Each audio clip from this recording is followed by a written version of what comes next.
Brilliance Audio presents the unabridged recording of Charmingly Yours by Liz Talley, performed by Brittany Pressley. Chapter 1.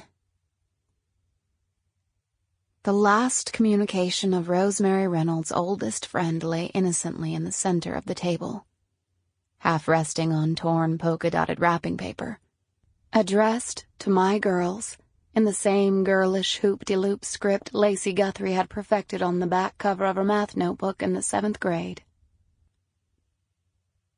So, who's gonna open it? Eden Voorhees asked, swiping at her eyes, smearing the designer mascara she'd borrowed from Rosemary earlier that morning as they dressed for the funeral. Rosemary sat in the coffee shop with her 2 remaining best friends, headachy from the tears she'd shed for the past 3 hours. No, the past 3 days. After the last guest had tossed a soggy tissue into the trash at Fulbright's funeral parlor, she, Eden, and Jess gave their farewells to Lacey's mother and headed somewhere where they didn't have to fake smile and nod when someone said how good Lacey looked. How in all that was holy could Lacey look good? She was dead. Could anyone associate good with that? Rosemary glanced over at Jess Culpepper, who stared at the envelope, eyes dry, chin out. Unflappable Jess. Rosemary had wanted to dissolve into great heaving sobs when she'd realized who'd left the wrapped present, but she was slap out of tears.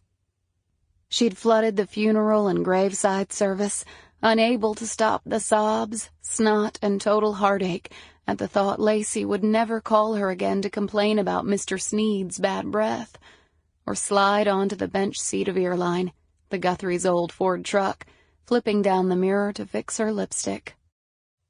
Lacey was plain gone. But with a dramatic flourish that shouldn't have surprised Rosemary, Lacey had left a gift for her 3 best friends under the counter of the Lazy Frog coffee shop, which sat in the heart of the square of Morning Glory, friendliest city in Mississippi. Or, so the sign welcoming visitors into the small town sitting slightly east of Jackson read. The medium-sized box had been wrapped in cheerful, multicolored polka-dotted paper with an orange satin bow. Orange had always been Lacey's signature color. You do it, Eden said, sliding the envelope to Rosemary. Unless she was in the spotlight at the community theater, Eden preferred to take the back seat, bringing little attention to herself. Why me? Rosemary asked, sliding it back. Jesus, give it here, Jess said, picking up the envelope, tearing off an end and blowing into it. Until that moment, Rosemary hadn't known her friend's preferred method of opening letters.